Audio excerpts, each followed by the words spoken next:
أعوذ بالله من الشيطان الرجيم بسم الله الرحمن الرحيم رب اشرح لي صدري ويسر لي أمري واحلل عقدة من لساني يفقه قولي رب زدنا علما اللهم فقهنا في الدين اللهم إني أسألك الفهم النبيين وحفظ المرسلين والمقربين اللهم صل على محمد وعلى آل محمد۔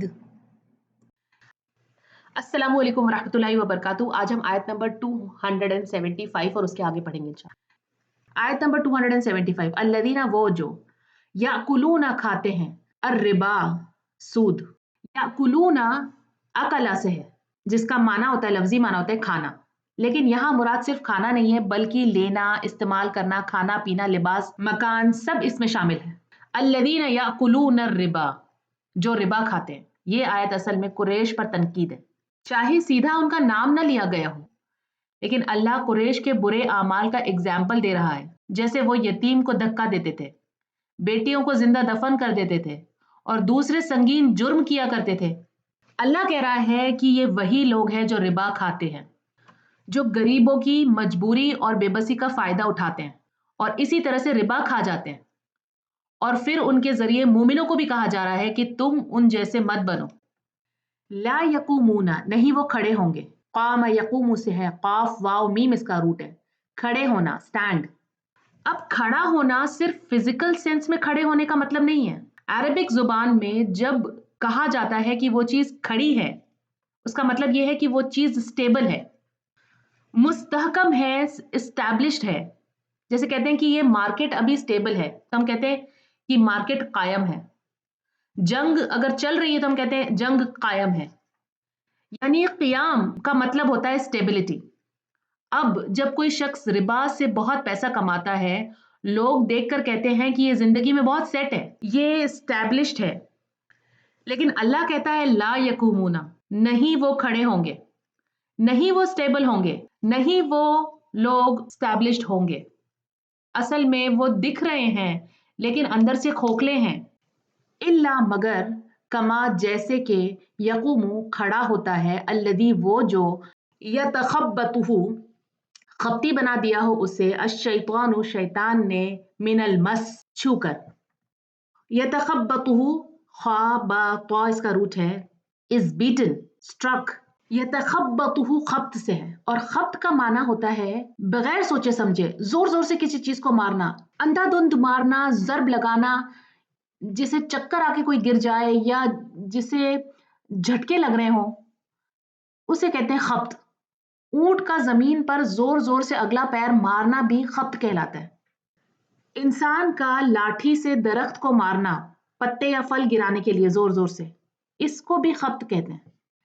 گرے ہوئے پتوں کو بھی خبط پن کہتے ہیں۔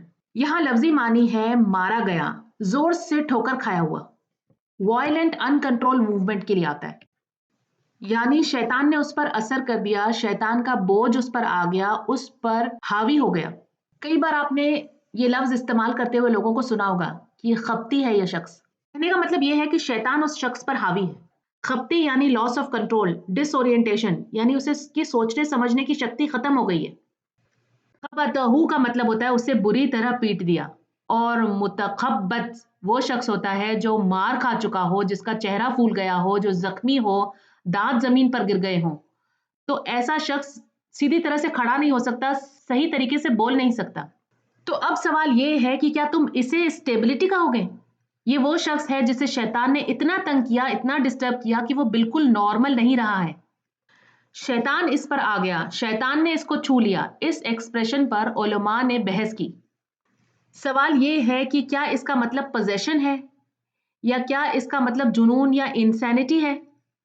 عرب لوگوں کے یہاں یہ ایکسپریشن بہت کامن تھی۔ جب کوئی اپنا ہوش کھو دیتا، جب کسی کو دورے پڑنے لگتے یا وہ لرزنے لگتا یا پینک یا گھبراہٹ ہوتی، تو وہ کہتے کہ شیطان نے مار دیا یا شیطان نے چھو لیا۔ آج ہم جسے کہتے ہیں کہ نرو پرابلم ہے یا مرگی کے دورے پڑ رہے ہیں یا پینک اٹیک ہے، لیکن اس زمانے میں کہتے کہ شیطان نے اس کو چھو لیا۔ تو ہو سکتا ہے کہ قرآن انہی الفاظ کا استعمال کر رہا ہے جن سے وہ لوگ پہلے سے واقف تھے. تو اللہ کہہ رہا ہے کہ تم اسے نارمل سمجھ رہے ہو، یہ نارمل نہیں ہے، یہ پاگل پن ہے. یعنی ربا کا نظام ایک دیوانگی ہے. اب ابن عاشور رحم اللہ ایک اور پہلو بیان کرتے ہیں. وہ کہتے ہیں کہ ہاں، غیب کے کچھ اثرات ایسے ہیں جنہیں ہم پوری طرح نہیں سمجھتے، جیسے ہماری روحانی حالت ہماری جذباتی حالت پر اثر ڈالتی ہے. جب تم اللہ کا ذکر کرتے ہو تمہارا دل سکون میں آ جاتا ہے. جب تم اللہ کو یاد کرتے ہو تمہارا غصہ کم ہو جاتا ہے. یعنی غیب کے اثرات ہمارے ایموشنز پر اثر ڈالتے ہیں. اسی طرح شیطان کا بھی انسان پر کوئی نہ کوئی اثر تو ہو سکتا ہے. یعنی وہ کسی کے دل میں وسوسے ڈالتا ہے، وہ کسی کو ڈراتا بھی ہے، کسی کو وہ گھبرا دیتا ہے، کسی کو وہ ایجیٹیٹ بھی کر دیتا ہے. یعنی شیطان کو جتنا آپ ایکسس دیں گے وہ آپ کو اتنا کنٹرول کرنے لگتا ہے، لیکن صرف وسوسوں کے ذریعے، کیونکہ یہی ایک ایکسس ہے جو اللہ نے شیطان کو دیا ہے، اور اس کا علاج ہے اللہ کا ذکر. دیکھیے، شیطان انسان کا کھلا دشمن ہے، اور اسی لیے وہ مختلف طریقوں سے انسان کے اوپر نقصان پہنچانے کی کوشش کرتا رہتا ہے. کبھی جسمانی اثرات کے ذریعے، کبھی ایسی بیماریوں کے ذریعے جس کی کوئی میڈیکل وجہ نہیں سمجھ میں آتی، کبھی روحانی اور نفسیاتی بیماریاں کی صورت میں، جنون، پاگل پن، کچھ ایسی بیماریاں اور ایسی حالتیں جو شیطان کے اثرات کی وجہ سے ہوتی ہیں. اس کے اندر میڈیکل ریزنز ہمیں سمجھ میں نہیں آتے کہ کیا ریزن ہے. اس آیت میں اصل بات یہ ہے کہ کوئی شخص اپنی لالچ میں زیادہ حاصل کرنے کی ہوس میں خود کو دیوانہ بنا لیتا ہے. اسے صرف اپنا پیسہ بڑھانا ہوتا ہے. دوسرا معنی یہ بھی بیان کیا گیا کہ جب یہ شخص قیامت کے دن اپنی قبر سے اٹھے گا تو یہ سیدھا کھڑا نہیں ہو سکے گا، بلکہ ایسی حالت میں اٹھے گا جیسے دیوانے اٹھ کر کھڑے ہوتے ہیں. دیوانے لوگ کیسے کھڑے ہوتے ہیں؟ جنہیں اپنے اوپر قابو نہیں ہوتا، جو امبیلنس ہوتے ہیں، جن کو اپنی حرکتوں پر کنٹرول نہیں ہوتا. اس سے متعلق ایک اور حدیث آتی ہے جس سے یہ بھی پتہ چلتا ہے کہ سود خور کے پیٹ سانپوں سے بھرے ہوئے ہوں گے. اب آپ خود سوچیں، اگر کسی شخص کے پیٹ میں کیڑے ہوتے ہیں، ورمز ہوتے ہیں، تو کتنا مشکل ہوتا ہے اس کے لیے، کتنی تکلیف ہوتی ہے، گڑگڑاہٹ ہوتی ہے، بے چینی ہوتی ہے، ایک خاص کمزوری ہوتی ہے. کیڑے انسان کی انرجی چوس لیتے ہیں. یہ تو دنیا میں انسان کے پیٹ میں عام کیڑے ہوتے ہیں، لیکن یہاں بات آخرت کی ہو رہی ہے. یہاں پیٹ کے اندر سانپ گھوم رہے ہیں. انسان سیدھا کھڑا نہیں ہو سکے گا. سود خور جب اٹھیں گے تو لڑکھڑاتے ہوئے اٹھیں گے اور پاگلوں جیسی حرکتیں کرتے نظر آ رہے ہوں گے. وہ اس قدر دیوانگی کی حالت میں ہوں گے کہ خود کو سنبھال نہیں سک رہے ہوں گے. اس کا مطلب یہ نہیں ہے کہ وہ بے حس ہوں گے یا انہیں عذاب محسوس نہیں ہوگا. وہ سب کچھ محسوس کر رہے ہوں گے، لیکن اس حالت سے نکلنے کی قدرت نہیں رکھتے ہوں گے. شاید کبھی آپ نے سنا ہو کہ ڈاکٹر بتاتا ہے کہ پیٹ میں کیڑے اتنے بڑھ گئے، اتنی زیادہ ان کی تعداد ہو گئی کہ ان کا وزن 1 کلو تک ہو گیا. اور یہ دنیا کی بات ہے. قیامت کے دن آپ جانتے ہیں نا کہ ہر چیز کتنے گنا بڑھ جائے گی. تو یہاں اس آیت کے ذریعے 2 پہلو بیان کیے جا رہے ہیں. نمبر 1، سود خور دنیا میں لوگوں کے ساتھ معاملہ کرتے ہوئے سیدھے نہیں ہوتے. آپ نے کبھی دنیا میں کسی جن زدہ شخص کو دیکھا ہو یا کسی پاگل یا مجنون کو دیکھا ہو تو آپ اس بات کو سمجھ سکتے ہیں کہ وہ کس طرح سے معاملہ کرتے ہیں. کبھی اچانک اٹھ کر بھاگنے لگتے ہیں، کبھی دوسروں کے لیے مصیبت بن جاتے ہیں. خود نہیں پتا ہوتا کہ کیا بول رہے ہیں، کیا کر رہے ہیں، کس کے ساتھ کیا سلوک کر رہے ہیں. بے قابو ہوتے ہیں، اور یہی بات یہاں پر بیان کی جا رہی ہے. اور نمبر 2، قیامت کے دن جب وہ اپنی قبروں سے اٹھیں گے تو وہ ٹھیک طرح سے اٹھ نہیں سکیں گے. قرآن کے دوسرے مقامات پر یہ بھی پتہ چلتا ہے کہ ایسے لوگ ایسے لگ رہے ہوں گے جیسے نشے میں ہوں، حالانکہ وہ نشے میں نہیں ہوں گے. یہاں کہا جا رہا ہے کہ وہ ایسے ہوں گے جیسے شیطان نے انہیں چھو لیا، ادھر ادھر گر رہے ہوں گے، بے ہوش سے ہو رہے ہوں گے. اس کا مطلب یہ بھی ہو سکتا ہے کہ جب وہ اللہ کے سامنے کھڑے ہوں گے انہیں پوری طرح سے یاد ہوگا کہ انہوں نے ربا کا جرم کیا ہے، اور وہ سوچ کر پاگل سے ہو رہے ہوں گے کہ اللہ کے سامنے میں کیسے کھڑا ہوں، میں کیا جواب دوں. اس حوالے سے نبی صلی اللہ علیہ وسلم کی ایک اور بہت مشہور حدیث ہے، معراج کے واقعے میں آتی ہے. جب نبی صلی اللہ علیہ وسلم کو جنت اور جہنم کا منظر دکھایا گیا تو آپ صلی اللہ علیہ وسلم نے ایک شخص کو دیکھا جو ربا کھاتا تھا. اس کا پیٹ اتنا پھولا ہوا تھا کہ وہ سیدھا کھڑا نہیں ہو سک رہا تھا. وہ کھڑا ہوتا پھر گر جاتا, پھر دوبارہ کھڑا ہوتا پھر گر جاتا.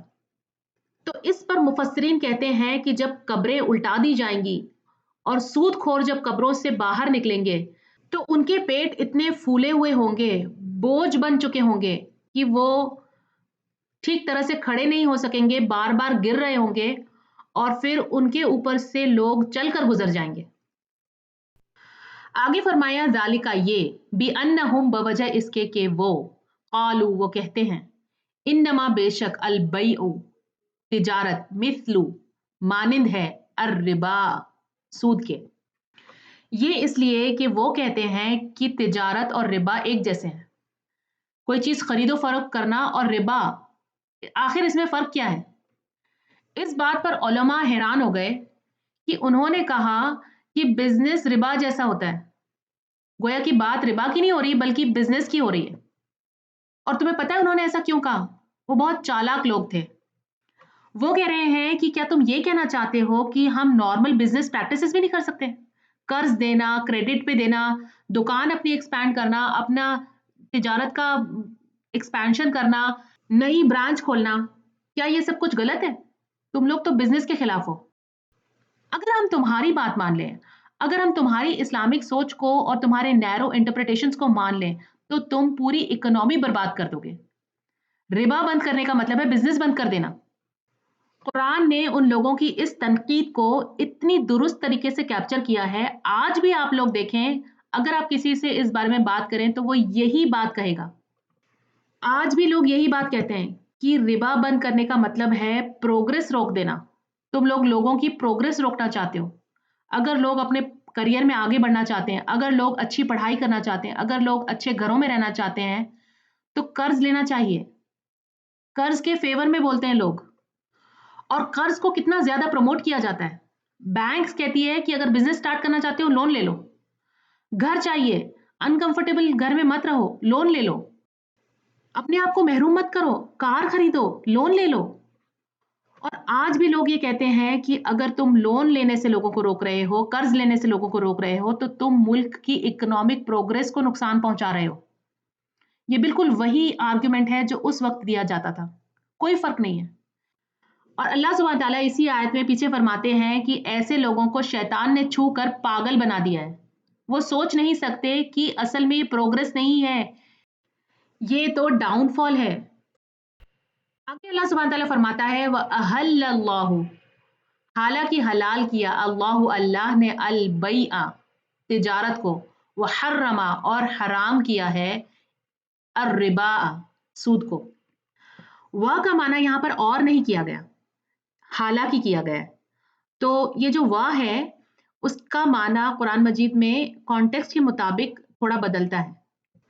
ان کی پچھلی باتوں پر اللہ سبحانہ تعالیٰ فرماتا ہے کہ انہیں یہ سمجھانے کی ضرورت نہیں ہے کہ ربا اکنامی کو کیسے نقصان دیتا ہے, سود ظلم کا ذریعہ کیسے بنتا ہے. کیوں؟ اس لیے کہ اللہ پچھلی آیتوں میں ہمیں واضح طور پر بیان کر چکا ہے کہ انسان کو دوسرے انسانوں کے ساتھ کتنا کیئرنگ اور کنسیڈریٹ ہونا چاہیے. صرف چیریٹی دینا کافی نہیں ہے, کیسے دیتے ہو یہ بھی میٹر کرتا ہے, کیا دیتے ہو یہ بھی میٹر کرتا ہے, کس کو دیتے ہو یہ بھی میٹر کرتا ہے.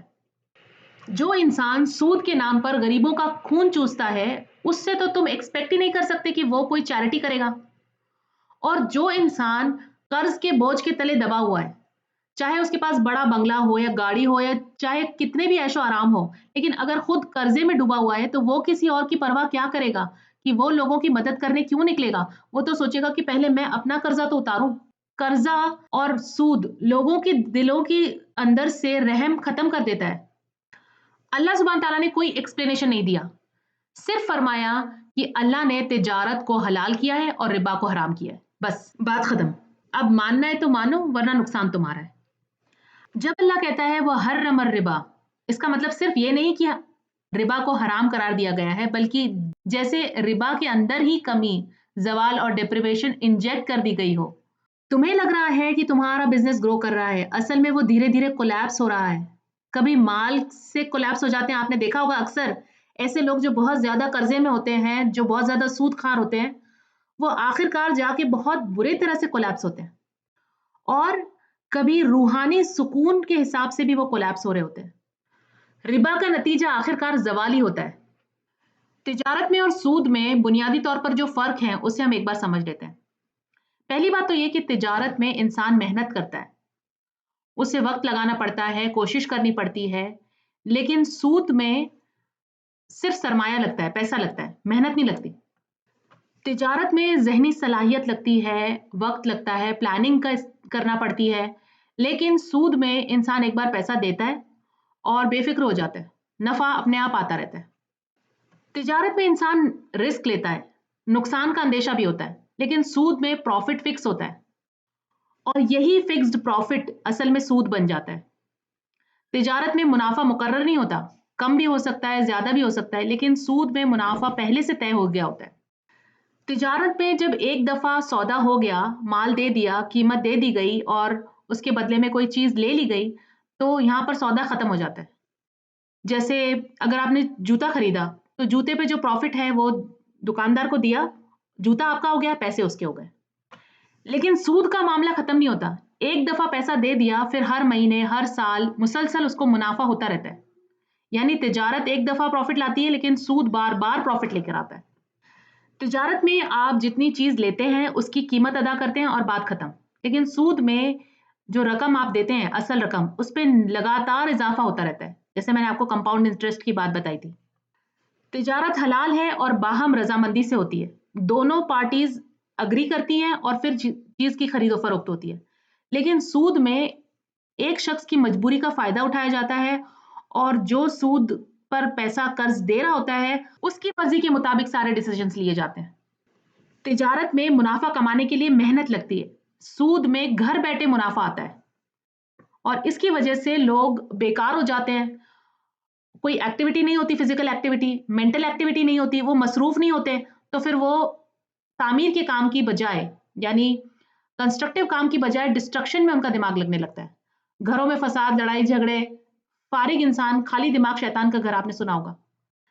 تجارت کے ذریعے اکنامی میں منی کا سرکولیشن ہوتا ہے اور اس سے لوگوں کو سب کو فائدہ ہوتا ہے، لیکن سود میں پیسہ ایک طرف اکٹھا ہونے لگتا ہے، یعنی امیر ہونے لگتا ہے اور غریب ہونے لگتا ہے۔ جس طرح سے جسم میں خون کا سرکولیشن بہت ضروری ہوتا ہے زندہ رہنے کے لیے، اسی طرح سے معاشرے کو ہیلدی رہنے کے لیے منی کا سرکولیشن، پیسوں کا سرکولیشن بہت ضروری ہوتا ہے۔ لیکن سود میں ایسا نہیں ہوتا، سود میں پیسہ ایک طرف اکٹھا ہونے لگتا ہے۔ تجارت جب بڑھتی ہے، فیکٹریز وغیرہ لگتی ہے تو لوگوں کو روزگار ملتا ہے اور زیادہ لوگ اس میں کام کرنے لگتے ہیں، لیکن سود کا فائدہ صرف ایک ہی آدمی کو ہوتا ہے۔ اس کے علاوہ بھی بہت سے فرق ہو سکتے ہیں، لیکن ہمیں یہاں پہ یہ سمجھ میں آتا ہے کہ اللہ نے تجارت کو حلال کیا ہے اور ربا کو حرام کیا ہے۔ آگے اللہ سبحانہ تعالیٰ فرماتا ہے فمن، تو جو کوئی جاءہو آ جائے اس کے پاس، موعظتن کوئی نصیحت، من ربی ہی اس کے رب کی طرف سے، فانتہا پھر وہ باز آ جائے، فلہو تو اس کے لیے ہے، ما سلف جو گزر چکا، جو پہلے ہو چکا۔ اب دیکھیں کچھ لوگ جو قرضے میں ڈوبے ہوئے ہیں، جب وہ یہ ساری آیتیں سنتے ہیں اور سمجھتے ہیں، ان کے پاس نصیحت آ جاتی ہے، اب وہ سوچتے ہیں اب کیا کریں، ہم نے تو قرضہ لے رکھا ہے، ہم اس سے اب کیسے پیچھا چھڑائیں۔ تو یہ ہے ان کے لیے کہ وہ جلد سے جلد اپنا پیسہ لوٹا کر اپنے قرضے سے اپنے آپ کو آزاد کریں اور آگے سے قرضہ نہ لیں۔ یعنی وہ لوگ کچھ اپنے خرچوں میں کٹوتی کریں، کچھ اپنے اوپر تنگی کریں اور جلد سے جلد قرضے کا پیسہ چکا کر اپنے آپ کو اس سے آزاد کریں۔ دوسرے وہ جو سود لے رہے ہیں، اب کچھ لوگ ہیں جن کے بزنسز سود پر کھڑے ہوئے ہیں، جنہوں نے آلریڈی بہت سارا پیسہ کما لیا ہے اور اس کے ذریعے انہوں نے بڑے بڑے مکان یا بڑے بڑے انویسٹمنٹس کر رکھے ہیں۔ تو آج جب ان کے پاس یہ نصیحت آئی ہے اور آج جب وہ سود لینا چھوڑ دیتے ہیں، تو جو گزر چکا، جو انہوں نے پہلے لے چکے ہیں، تو وہ سوچتے ہیں کہ اب ہم کیا کریں، جو ہم نے یہ امپائرز کھڑے کر رکھے ہیں سود کے بلبوتے پر، یا جو ہم نے مکان لے رکھا ہے سود کے پیسوں سے، جو سود ہم آلریڈی لے چکے ہیں، اب اس کا کیا کریں۔ تو اس کے لیے اللہ سبحانہ تعالیٰ کی رحمت دیکھیں، اللہ نے اس آیت میں فرمایا کہ جو گزر چکا اسے چھوڑ دو، جو ہو چکا وہ ہو چکا، اب آگے سے اپنے آپ کو روکو۔ اور اللہ سبحانہ تعالیٰ یہ بھی فرماتا ہے وَأَمْرُهُ، اور اس کا معاملہ ہے الی اللہ، اللہ کی طرف۔ بس وہ توبہ کر لے اور اب اس کا معاملہ اللہ سے ہے، اب اللہ کے ساتھ اس کا معاملہ ہے، اللہ چاہے تو اسے معاف کر دے، چاہے تو اس سے درگزر کر دے، جو معاملہ اللہ چاہے اس کے ساتھ کرے۔ اور یہ ہم لوگوں سے بھی کہا جا رہا ہے، ہم لوگوں سے بھی کہا جا رہا ہے کہ سود خور کے بارے میں زیادہ باتیں مت کرو کہ وہ ایسا ہے اور وہ ویسا ہے، اس کا معاملہ اللہ پر ہے، اسے اللہ پر چھوڑ دو۔ پھر اللہ اسی آیت میں آخری بات، بہت سخت بات فرماتا ہے، کہتا ہے وَمَنْ عَادَ فَأُولَٰئِكَ أَصْحَابُ النَّارِ، اور جو کوئی لوٹ آئے تو یہی وہ لوگ ہیں، ساتھی ہیں جہنم کے، ہم فیہا خالدون، وہ اس میں ہمیشہ رہنے والے ہیں۔ جو شخص جس کے پاس یہ نصیحت آ جائے اس کے بعد بھی وہ سمجھے نہیں، وہ اس سے رکے نہیں، دوبارہ ربا کی طرف جائے، تو اللہ کہتا ہے کہ وہ آگ والے لوگ ہیں اور وہ اس میں ہمیشہ رہیں گے۔ اتنی سخت بات کسی اور دوسرے کبیرہ گناہ کے لیے بھی نہیں آئی ہے، زنا کے لیے بھی نہیں آئی ہے، قتل کے لیے بھی نہیں آئی ہے، جو بات سود اور ربا کے لیے آئی ہے۔ تو اس آیت سے صاف ظاہر ہوتا ہے کہ سود کھار جنت میں نہیں جا سکے گا۔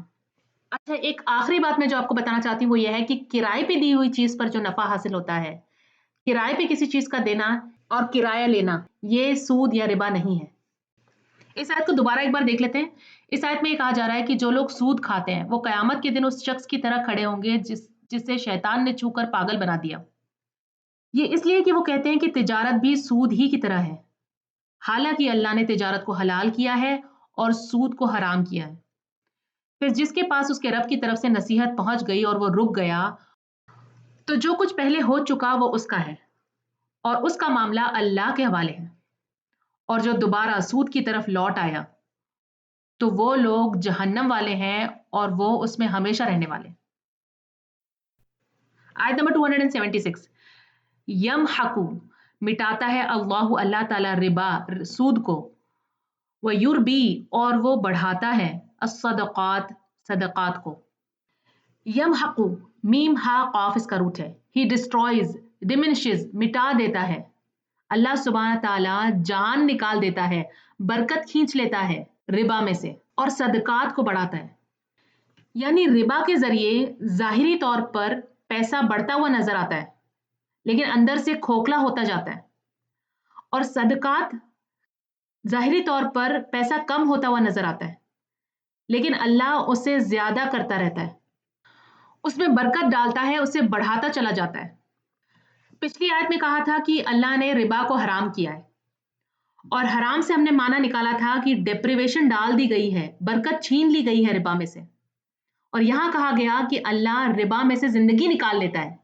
پہلے کمی کی بات کی اور اب کہا کہ جان کو ختم کر دیتا ہے۔ یعنی اس آیت کے ذریعے اللہ ہمیں یہ تصور کروا رہا ہے کہ تمہارے ذہن میں فائدہ نہیں، صرف نقصان آنا چاہیے جب تم سود کے بارے میں سوچو، اور جب تمہارے دل میں صدقات کے خیال آئیں تو تم صرف فائدہ سوچو۔ وہ سوچ اللہ مومن کے ذہن میں انجیکٹ کر رہا ہے۔ دنیا کا سوچنا بالکل الٹا ہوتا ہے، دنیا کہتی ہے کہ چیریٹی دے رہے ہو، لاس ہو رہا ہے، انٹرسٹ لے رہے ہو، گین ہو رہا ہے، لیکن اللہ نے اس کا ورلڈ ویو ہی چینج کر دیا۔ ایک مومن کا ذہن پوری دنیا کے ذہن سے ریورس چلتا ہے۔ ایمان لانے کا سب سے بنیادی بڑا فائدہ یہ ہے کہ مومن چیزوں کو مختلف نظر سے دیکھتا ہے۔ جہاں سب لوگ چیز دیکھ رہے ہوتے ہیں، جس طرح سے لوگ سوچ رہے ہوتے ہیں، مومن کچھ اور دیکھ رہا ہوتا ہے۔ جو باقی لوگ نہیں دیکھ سکتے ہیں وہ مومن دیکھ لیتا ہے۔ جہاں سب لوگ شکایت کی وجہ دیکھ رہے ہوتے ہیں، مومن شکر کا پہلو ڈھونڈ رہا ہوتا ہے۔ جہاں دنیا کہتی ہے کہ تمہاری زندگی میں یہ مسئلہ ہے، یہ برائی ہے، یہ مشکلیں ہیں، اور مومن کہہ رہا ہوتا ہے الحمدللہ اللہ کی مرضی ہے، اس میں بھی کوئی خیر ہے۔ سوچئے ہم سکسیس اور فیلئر کو کس طرح سے ڈیفائن کرتے ہیں۔ اگر مسجد کے باہر ایک کوئی خوبصورت گاڑی آئے، یا آپ کسی کا بڑا بنگلہ دیکھیں، یا کسی کا آفس دیکھیں خوبصورت سا 70th فلور پر یا کوئی، تو آپ کیا کہیں گے؟ کتنا سکسیسفل انسان ہے، کتنی اچھی ڈگری ہے اس کے پاس، کتنا پیسہ ہے، کیسی گاڑی ہے، کیسے کریڈینشلز ہیں، کیسی جولری ہے۔ یہ ساری دنیا کی سکسیس کی ڈیفینیشن ہے۔ لیکن آپ دیکھیں اسلام بتاتا ہے کہ فرعون جو تاریخ کا سب سے بڑا فیلئر تھا، سب سے زیادہ امیر تھا، سب سے زیادہ طاقتور تھا، سب سے زیادہ اتھارٹی تھی، سب سے زیادہ شاندار محل تھا، سٹیبل حکومت تھی، آج بھی اس کی ان چیزوں کے ذکر ہوتے ہیں، لیکن قرآن کے نزدیک وہ سب سے بڑا فیلئر تھا۔ اور دوسری طرف ابراہیم علیہ السلام، موسیٰ علیہ السلام، رسول اللہ صلی اللہ علیہ وسلم، جن لوگوں نے اپنی زندگی میں بہت سی تکلیفیں اور بہت سی مشکلوں کا سامنا کیا، دنیا کے نظریے سے دیکھیں تو یہ فیلئر ہے، لیکن اگر قرآن کے نظریے سے دیکھا جائے تو دنیا کی تاریخ میں عظیم ترین سکسیس ہے۔ قرآن کیا کرتا ہے، ایمان کیا کرتا ہے کہ ہماری آنکھوں کو نیا لینس دیتا ہے، ہمیں وہ چیز دکھنے لگتی ہے جو عام لوگوں کو نہیں نظر آ رہی ہوتی۔ آگے اللہ سبحانہ تعالیٰ فرماتا ہے واللہ، اور اللہ تعالیٰ لا یحب، نہیں وہ پسند کرتا، کل، ہر، کفار اثیم، سخت ناشکرے، بہت گنہگار کو۔ یہاں اللہ سبحانہ تعالیٰ کہتا ہے کل، ہر ایک انڈیویجول۔ دیکھیے ربا کا ایک بہت بڑا مسئلہ یہ ہے کہ یہ کوئی نئی چیز نہیں ہے، قدیم زمانوں سے چلی آ رہی ہے۔ جب کوئی چیز بہت عام ہوتی ہے تو یہ سب کو نارمل لگنے لگ جاتی ہے۔ جب کوئی چیز نارمل لگنے لگ جائے، پھر اگر کوئی شخص کہے کہ یہ غلط ہے، یہ مت کرو، تو وہ اکیلا کھڑا ہوتا ہے اور باقی سب لوگ اسے پاگل سمجھتے ہیں، یعنی اسے اب نارمل سمجھا جاتا ہے۔ لوگ کہتے ہیں کہ سبھی لوگ یہی کر رہے ہیں، تم کون ہوتے ہو یہ کہنے والے کہ یہ چیز غلط ہے؟ تمہارا کہنے کا مطلب ہے کہ تم اکیلے صحیح ہو اور سارے لوگ غلط ہیں؟ یعنی جب تم کراؤڈ کے خلاف چلے جاتے ہو تو تم کراؤڈ سے یا نارمل سے باہر نکل جاتے ہو، دنیا کے نزدیک تم غلط ہو جاتے ہو، تم ایک پرابلم بن جاتے ہو۔ اس پر نبی صلی اللہ علیہ وسلم کے کچھ لفظ یاد آتے ہیں۔ نبی صلی اللہ علیہ وسلم نے فرمایا کہ اسلام جب آیا تھا تو غریب تھا اور پھر وہ دوبارہ غریب ہو جائے گا۔ غریب کا مطلب صرف اکیلا نہیں بلکہ آڈ، عجیب، ان یوزول، اسی روٹ سے غراب بھی نکلتا ہے۔ غراب کوے کو کہتے ہیں جو عام طور پر نظر نہیں آتا، یعنی جب حق عام روایت کے خلاف ہو جاتا ہے تو حق بولنا ہی عجیب لگنے لگتا ہے۔ اسی لیے جب آج ربا کے خلاف بات ہوتی ہے تو لوگ کہتے ہیں کہ سب کر رہے ہیں، آپ مجھے کیوں روک رہے ہیں؟ اور یہاں اللہ نے جواب دیا، بہت سیدھا سا ہے۔ اللہ کہتا ہے میں تمہیں سوسائٹی کے طور پر نہیں پکڑوں گا، میں تمہیں انڈیویجول کے طور پر پکڑوں گا۔ اس آیت میں اللہ سبحانہ تعالیٰ آخر میں فرماتا ہے کہ ہر ایک فرد کو دیکھے گا۔ تم یہ نہیں کہہ سکو گے کہ سب کر رہے تھے، سسٹم ہی ایسا تھا، مجبوری تھی، نہیں، تم اپنے اعمال کا جواب خود دو گے، تمہارے گناہ تمہارے اپنے ہیں، تم کسی کراؤڈ کے پیچھے چھپ نہیں سکتے۔ تو پھر اس موضوع پہ ایک اور بات ہمارے ڈسکشن میں آتی ہے کہ آج ربا ہر جگہ ہے، پھر اس کا سولوشن کیا ہے؟ گھر لینا ہو تو کیا کریں، گاڑی لینی ہو تو کیا کریں، اچھی تعلیم کے بغیر کیسے گزارا ہوگا؟ تو اس کا جواب یہ ہے کہ ایک تو ہوتی ہے نیسیسٹی، ایک ہوتی ہے نیڈ اور ایک ہوتی ہے وانٹ۔ آج دنیا میں ہم نے وانٹس کو نیڈز بنا لیا ہے اور نیڈز کو نیسیسٹی بنا لیا ہے۔ جب ہمیں ان چیزوں میں فرق سمجھنے آنے لگتا ہے تو ہم اپنی خواہشات کو کنٹرول کرنے لگتے ہیں۔ دیکھیں آپ کی ذمہ داری اپنی خود کی ہے، باقی لوگوں کی ذمہ داری آپ کے کندھے پر نہیں ڈالی ہے۔ آپ اکیلے پوری اکنامی کو نہیں بدل سکتے، آپ صرف اپنے اعمال کے ذمہ دار ہو، آپ کو اپنے معاملات درست کرنے ہیں۔ ایک اور ایگزامپل سے اسے سمجھتے ہیں، سمجھ لیجئے، اچھا مثال کے طور پر اگر آپ ایک بلڈنگ میں رہتے ہیں، ایک فلیٹ کو رینٹ پر لے کر رہتے ہیں، اور اب آپ یہ کہتے ہیں کہ یہ جو پوری بلڈنگ ہے یہ کسی نے مورگیج پر لے رکھی ہے اور وہ آگے فلیٹس کو رینٹ پہ دے رہا ہے، تو کیا میں بھی اس مورگیج میں یا میں اس ربا کے سسٹم میں انوالوڈ ہوں؟ جی نہیں۔ اگر آپ کے ٹرانزیکشنز انٹرسٹ فری ہیں تو وہ شخص کیا کر رہا ہے اس کی ذمہ داری آپ پر نہیں۔ کیوں؟ کیونکہ صحابہ مدینہ میں یہودیوں کے ساتھ تجارت کرتے تھے اور انہیں یہ معلوم تھا کہ بہت سے کام یہودی کرتے ہیں جو ربا کے اوپر مبنی ہوتے ہیں، لیکن مسلمز کے ساتھ جو ٹرانزیکشنز ہوتے تھے وہ ربا نہیں ہوتی تھی، اس میں کوئی ربا کا لین دین نہیں ہوتا تھا۔ تو مسلمز کی ذمہ داری صرف اتنی تھی کہ جو وہ اپنے ٹرانزیکشنز کر رہے ہیں اس میں کوئی ربا نہ ہو، بس۔ اسی طرح اگر آپ ایک مسجد کنسٹرکٹ کر رہے ہیں، مسجد بنانے والی کمپنی یا کنسٹرکشن کمپنی جو ہے وہ ربا بیسڈ ہے، وہ لون لیتی ہے، تو اس کا مطلب یہ نہیں کہ آپ ان کے اعمال کے بھی ذمہ دار ہو۔ آپ نے جو مسجد کے لیے پیسہ لگایا ہے، جو آپ کی کمیونٹی نے کنٹریبیوٹ کیا ہے اس میں سود کی ملاوٹ نہیں ہونی چاہیے بس. الحمدللہ آج کا لیسن یہاں پہ ختم ہوتا ہے. سبحانک اللہم و بحمدک نشہد ان لا الہ الا انت نستغفرک ونتوب الیک. Dear brothers and sisters, if you found this video beneficial, please share with others and be part of Sadaqah Jariyah. Jazakumullahu khairan katheera. Assalamu alaikum wa rahmatullahi wa barakatuh.